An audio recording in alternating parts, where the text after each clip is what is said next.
Chapter 8, Ancient Greece. Section 1, Athenian Democracy and War.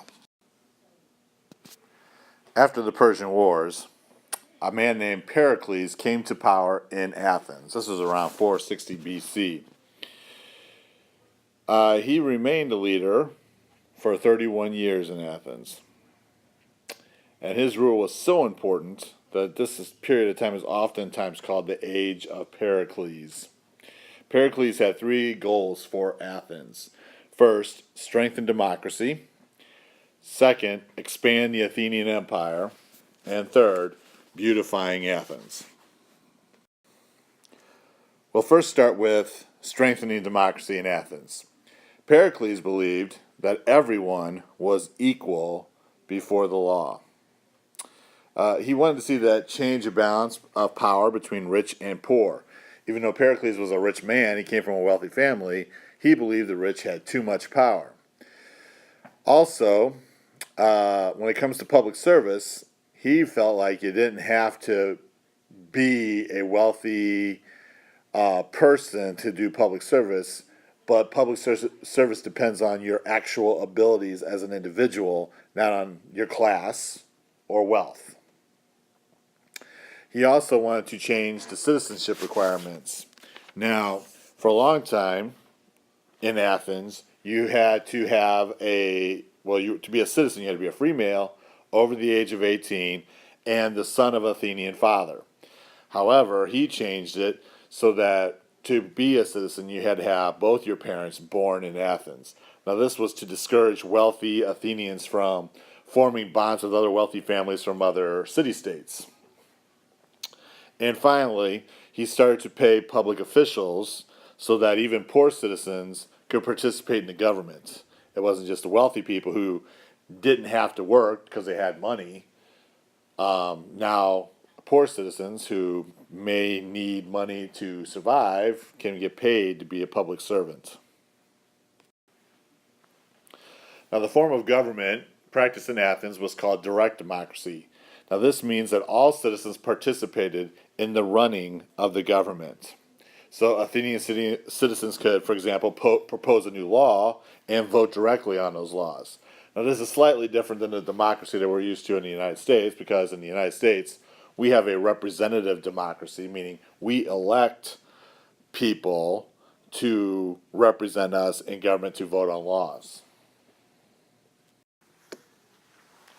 The second goal of Pericles was to expand the empire. After the Persian Wars, some of the Greek city-states formed something called the Delian League for mutual protection. Now, it's called the Delian League because the headquarters, the treasury, if you will, of the Delian League was on a Greek island called Delos. Now, Athens helped to organize this league, and the member city-states would either provide troops and ships for the league's navy, or they paid a dues to help build up an army or a navy. Pericles often used the money to build up troops and ships to build a strong navy. The navy could be up as many as 300 warships. Eventually, Athens has gained so much power and was the strongest member of the Delian League that they took charge of the Delian League and moved the treasury from Delos to Athens so that Pericles could have greater control over that money. Now, with all this power, Athens started to treat the other members as if they were conquered people, not as allies. So it's like, you have Athens as like the king, and all the other city-states were like the subjects. The third goal of Pericles was to beautify Athens. Now, this was needed because after the Persian Wars, Athens was pretty much in ruins by the Persians. And so he wanted to beautify it or to glorify the city, rebuild. Now, Pericles used money he didn't really have. This was money that was in the treasury of the Delian League to help beautify the city. The money that was in the Delian League was meant to build up the military of the league. but he used it instead to beautify Athens. So he started to build or have things built made out of gold, ivory, and marble. So sculptures and beautiful buildings were built. He used the money to pay for artists and architects and sculptors. Probably one of the most popular and famous building that was built during this time period was the Parthenon, which you see in this picture right here. Here's the Parthenon. That was built on top of the Acropolis. The Acropolis is like a tall hill in the middle of the city.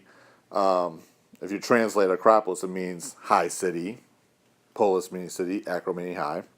So the Parthenon was built on top of the Acropolis. This is the Acropolis. Here's the Parthenon right there. Anyway, that Parthenon was built to honor the goddess Athena.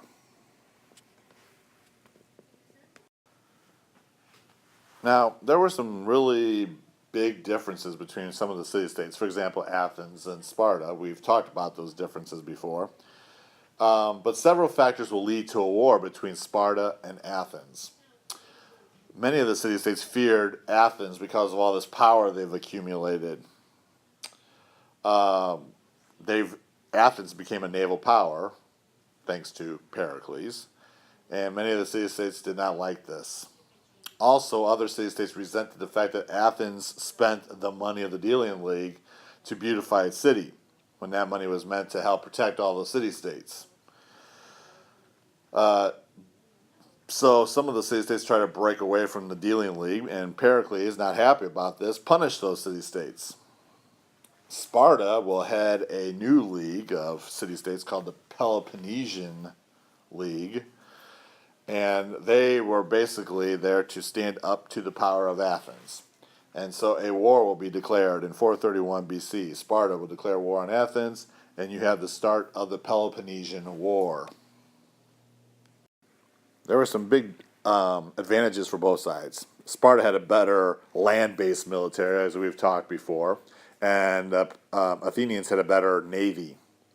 So Athens, of course, will focus its attention on attacking a strip of land that connects to Peloponnesus to the mainland. That's kind of like an isthmus.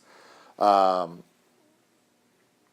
an attempt to block Athens from getting to, block Sparta from getting to Athens. Sparta decided to take advantage of their strong army and start attacking and destroying the surrounding lands around Athens. A, to destroy their food supply, and B, in an attempt for Athens to surrender. So Athens was using the sea to attack the strip. Sparta was using his army to destroy the land around Athens so they didn't have any food supplies. In 430 BC, a plague will break out in Athens. This is like the second year of the war. And this plague spreads easily, and it usually caused death. It killed a third of the people of Athens. And of course, many of them people were the armed forces. So a lot of the armed forces were hit hard by the plague, as well as the citizens. One of the most famous people to die was Pericles, the leader. He died of the plague. So that really hurt the Athenians and their power. But the war did continue. It continued on for 10 more years. And no one really had the edge, if you will. So Athens and Sparta was going to sign a truce, but neither side really obeyed the truce, and so the war continued. Athens will launch some attacks on some colonies of Sparta, but they didn't work out. And Sparta will counterattack and destroy much of the Athenian army and navy.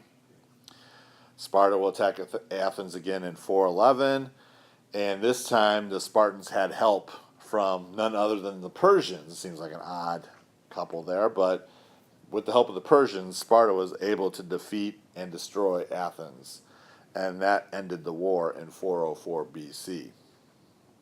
Now this war, the Peloponnesian War, lasted for 27 years. Cities and crops were destroyed, thousands of Greeks died. Not just Athens and Sparta, but many of the Greek city-states suffered economic and military loss. And because of that weakness, you're going to see an invasion by a northern kingdom called Macedonia and it'll be really easy to conquer all these Greek city-states. That is the end of section 1.